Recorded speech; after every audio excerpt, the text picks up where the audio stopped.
Vérifie mes essuie-glaces et surtout comme ça évite s'ils ont collé quand on est dans le désert avec le sable. Si j'en ai besoin, le fait qu'ils soient collés, ça va me rayer la bulle. Instruction d'avant-vol pour ces officiers en formation.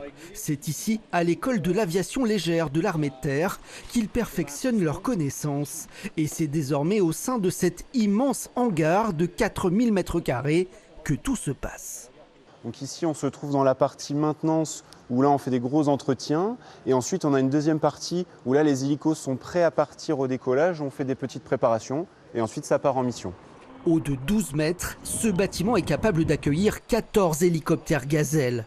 Une structure dédiée à la maintenance des engins de combat, comme sur ce rotor où une nouvelle pale doit être installée. Ce chef d'équipe apprécie. On travaille au chaud quand il fait froid et frais quand il fait chaud. Donc c'est quand même assez confortable.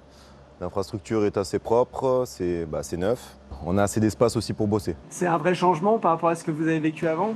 Plutôt oui, un gros changement même, un bon changement. La construction du nouveau bâtiment a pris plus d'1 an et coûté 11 millions d'euros, une étape nécessaire alors que l'armée se modernise. La base est implantée depuis assez longtemps. Forcément, l'infrastructure était un peu vieillissante, mais c'est aussi un besoin de par les nouveaux hélicos qui arrivent, puisque forcément, on a des hélicos qui nécessitent plus de technologie, donc plus grosse capacité de travail, et aussi une infrastructure neuve, puisque les standards ont changé entre l'arrivée de la Gazelle et les hélicoptères maintenant qui arrivent dans les forces. Les anciens hangars, eux, seront détruits et remplacés par le futur centre de formation des maintenanciers de l'hélicoptère Guépard, ouverture prévue d'ici 2030.